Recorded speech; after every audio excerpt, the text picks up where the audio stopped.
오늘도 주님의 은혜가 함께하는 귀한 삶이 되시기를 바랍니다. 주님과 함께한다는 것, 이것은 우리가 주님 앞에 나아가는 것도 있지만 우리의 삶을 정결하게 거룩하게 만드는 것도 필요합니다. 그래서 하나님은 이스라엘 백성들이 너희는 이러한 삶을 살아. 그러면 하나님이 우리 가운데 거하시고 우리는 하나님의 백성이 되기 위해서입니다. 모든 관계는 서로입니다.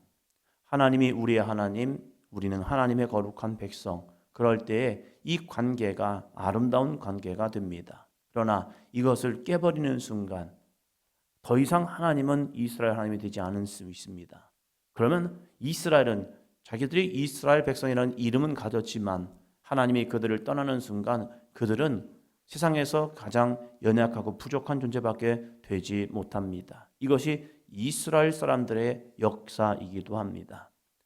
보잘것없는 그들이 하나님이 함께하니까 그들은 부강한 나라가 되었고 많은 사람들에게 칭송받는 나라가 되었습니다. 그러나 하나님이 그들을 떠나시니까 그들은 이방인들에게 짓밟히는 그러한 민족이 되었다는 겁니다. 그러면 그들은 세계 모든 민족의 뛰어난 백성, 칭찬받는 백성, 칭송받는 백성이 되기 위해서 필요한 것은 무엇입니까? 자체적으로 힘을 기르는 겁니까? 아니었더라고요. 그들이 하나님을 믿음으로 열심히 섬기고 나가면요, 하나님이 그들 가운데 거하심을 통하여 그들에게 복을 주셔서 그들이 위대한 백성이 되는 것이지, 스스로 우리가 무엇을 더 많이 했기 때문에 그러한 백성이 되는 것은 아니라는 겁니다. 그러하기 위해서 그들에게 성결 법전이 주어지는 겁니다. 내가 거룩하니 너희도 거룩하라. 이 5장에서도 바로 그 모습을 이야기합니다. 레위기에 있었던 이 많은 법전들이 민수기를 또 시작하면서 이제 이스라엘 백성들이 가나안을 향하여 나아가야 합니다. 그 가나안을 향하여 나아갈 때에 너희 진중에 이러한 거룩함을 가져라. 너희가 하나님의 백성으로서 이러한 믿음의 삶을 살아라 하면서 이 말씀을 시작하십니다. 5장 1절부터 봅니다. 5장 1절 같이 봅니다. 여호와께서 모세에게 말씀하여 이르시되, 하나님께서 모세에게 말씀하십니다. 이 말씀은 명령입니다. 선택의 기준이 없습니다. 하나님의 말씀은 그냥 지켜야 합니다. 이것이 백성들의 도리입니다.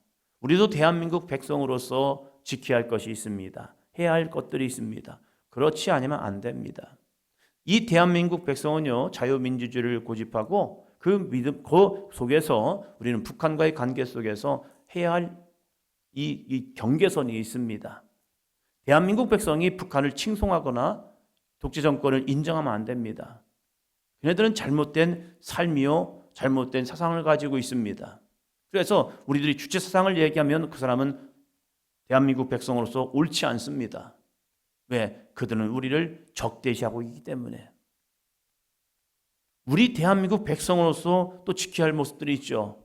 국방의 의무를 해야 하고, 그리고 우리들이 납세의 의무를 하고 교육의 의무를 하면서 대한민국 백성으로서 우리가 지켜야 할 의무들이 있다는 겁니다. 그걸 하지 아니하면 이 대한민국 백성으로서 당당하게 살아갈 수가 없습니다.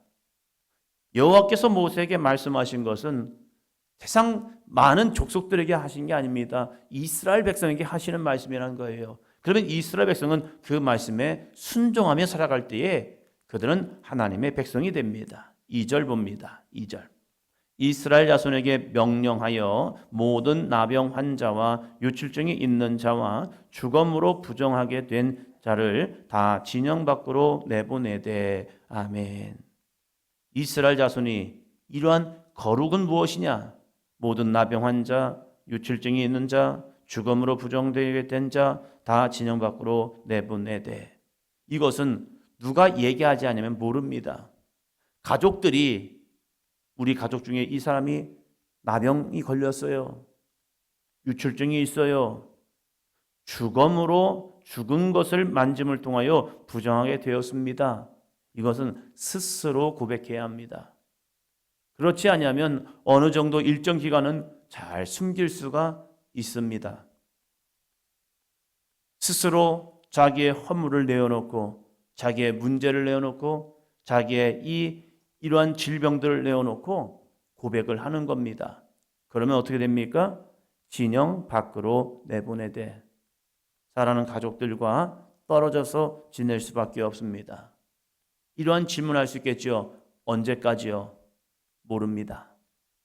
하나님이 그를 거룩하게 할 때까지입니다. 모든 주권은 하나님께 있습니다. 그 모든 주권 속에서 그들을 진영 밖으로 내보내는 것 누가 해야 한다고요? 가장 가까운 가족들이 해야 할 수밖에 없는 겁니다. 아니 가족끼리 어떻게 그럴 수가 있어요? 가족이잖아요.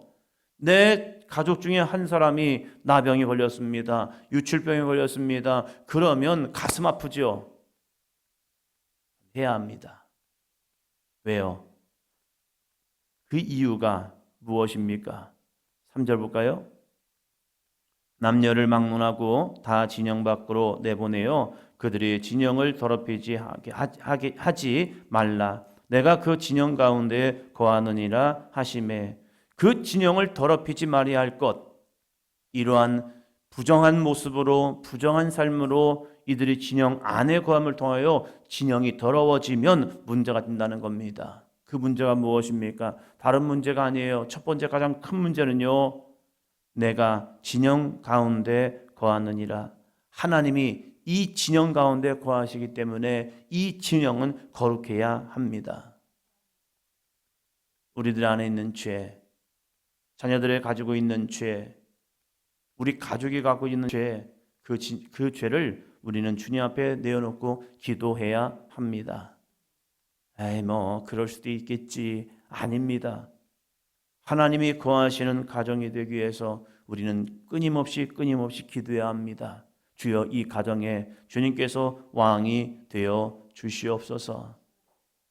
그렇지 아니하면 하나님이 우리 가정 가운데 거하지 아니하고 교회를 위해서도 기도해야 합니다. 하나님 우리 교회에 죄가 틈타지 않게 하여 주시옵소서. 진영은 이 시대를 살아가는 우리들에게는 교회 공동체가 되고 있습니다. 교회 공동체는 스스로 죄를 뉘우칠 수 있도록 만들어야 합니다. 어떤 분은 이렇게 말합니다. 교회에서 너무 까다로운 거 아니에요? 교회가 무엇입니까? 예수님이 말씀할 때에 예수님이 오신 이유는 죄인을 부르러 오셨다는 거예요. 근데 거기서 끝나면 안 됩니다. 교회라는 공동체, 죄인을 불러들여야 합니다. 그러면 그 죄인을 불러서 죄인들이 모인 곳, 그것만 됩니까? 아니죠. 그러면 교회는 교도소가 됩니다. 교회는 죄인들이 올 수 있습니다. 죄인들을 오게 해야 합니다. 그런데 그 다음이 더 중요해요. 죄인을 불러, 그 다음에 뭐죠? 뭘 시켜야 합니까? 회개입니다. 회개시켜서 하나님의 거룩한 능력, 죄사함을 받고 예수 그리스도의 보혈로 죄사함을 받아서 그들이 하나님의 거룩한 의인이 되게 만들어야 합니다. 이것이 교회의 역할인 거예요. 교도소는 그냥 죄인들 불러들여서 죄값만 치르고 나면 그들이 회개했든지 안 했든지 상관없습니다. 복무기간이 차면 그 죄에 대한 대가를 치부하면 그들이 죄를 가지고 그대로 가도 됩니다. 그리고 사회 나와서 또 죄를 지을 수도 있죠. 그러나 교회라는 곳은 어떤 분은 그래요. 교회에서 야 이러면 됩니까? 죄에 대해서 막 이야기하고 죄인들에게 야 당신이 이런 죄를 저질렀어요. 그러면 안 돼요. 그러면 이 죄에 대해서 민감하면 아 교회가 이거 너무해요. 특별히 동성연애에 대해서 막 이런저런 얘기를 하면요. 아 교회가 그런 사람들도 포용해줘야 되는 거 아닙니까? 그럴 때 교회 본질을 이야기하면 그들은 굉장히 거부감을 느낍니다. 교회 본질은 동성애자들도 올 수 있습니다. 그러나 그들이 자신들의 죄를 깨닫고 회개할 수 있도록 이게 죄예요 라고 하나님의 말씀을 그들에게 전해야 합니다. 부담스럽겠죠. 그러면 누군가 이렇게 말하겠죠. 아, 교회가 그러면 사랑이 없는 거 아니에요? 교회는 사랑보다 더 중요한 것은 하나님의 진리의 말씀입니다. 진리에 입각한 사랑이 되어야 교회가 거룩함을 유지하는 것이지 진리가 없는 사랑은요 오히려 사회를 병들게 하고 교회 공동체를 병들게 하고 있다는 거예요. 그래서 무슨 말을 하고 있습니까? 진영 밖으로 내보내라는 거예요. 진영 밖으로 내보내는 것은 가슴 아픈 일입니다. 그럼에도 불구하고 단 하나의 이유, 여호와께서 그 진영 가운데 거하시기 때문입니다. 그래서 교회는 하나님의 말씀, 율법을 외쳐야 하고 전해야 하고 가르쳐야 하고, 그래서 이것이 하나님이 기뻐하시는 의로운 삶입니다 라고 우리들의 마음속에, 심령 속에 그 말씀이 각인되지 아니하면 점점점 사단은 우리를 미혹하고 유혹해서 사랑이라는 틀을 집어넣고, 야, 이것도 너희들이 용서해야지, 용서는 우리에게 없습니다. 우리가 누군가를 용서할 수 있는 것은 아무것도 없습니다. 용서는 하나님의 주권입니다. 하나님께서 용서하셔야 용서가 되는 거지, 우리 공동체가 이 정도는 우리가 포용해주고 이 정도는 우리가 좀 감사해줘야 되는 거 아닙니까? 아니요, 아닙니다. 모든 말씀은 하나님의 말씀 속에서 주어져야 합니다. 거룩의 판결은 하나님의 말씀 안에 있어요. 이들이 진영 밖에 쫓겨났다 할지라도 그냥 거기서 끝나는 게 아닙니다. 하나님은 진영 밖에서 그들을 되돌아보게 만드십니다.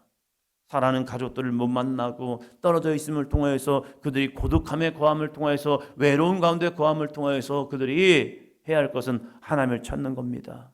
하나님께 회개하고 하나님의 은혜를 구하고 하나님께 용서를 구하고 하나님의 치유를 구할 때에 하나님은 그들 가운데 그들 가운데 찾아오셔서 나병 환자도 고쳐주시고 유출병도 고쳐주시고 죽음으로 부정된 자를 정결하게 만드시는 시간이 있다는 사실입니다.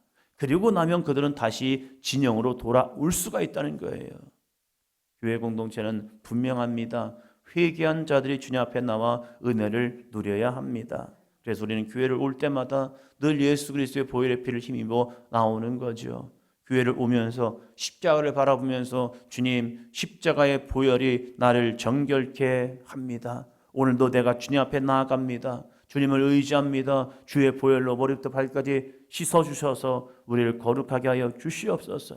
이것이 회막 안에 들어가는, 성전 안에 들어가는, 성소 안에 들어가는 제사장의 모습이었죠. 물두멍에서 물을 떠서 손과 발을 씻음을 통하여서, 때로는 자신의 온몸을 씻음을 통하여서, 하나님, 이 시간 내가 하나님 앞으로 나아갑니다. 하나님 앞에 나아갈 때에 내 영과 흠과 욕이 깨끗함을 입게 하여 주시옵소서. 우리는 육적으로 씻지는 않습니다. 그러나 중요한 것, 예수 그리스도의 보혈의 십자가의 능력으로 우리의 삶을 씻어버리는 게 필요하죠. 오늘 하루도 살아갈 때에 하나님의 말씀을 잊어버리는 자 되지 말게 하시고, 무엇보다도 내가 그 진영 가운데 거하느니라. 여호와께서 나의 삶에 거하십니다. 여호와께서 내 육신 가운데 거하십니다.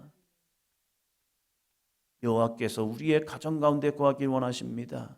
여호와께서 우리의 직장 가운데 거하기를 원하십니다. 주여, 내가 거하는 이곳이 하나님의 거룩함으로 정결하게 하시고 거룩하게 도와주시옵소서. 오늘 하루도 기도하며 나가는 이 귀한 새벽 시간이 되기를 축원합니다.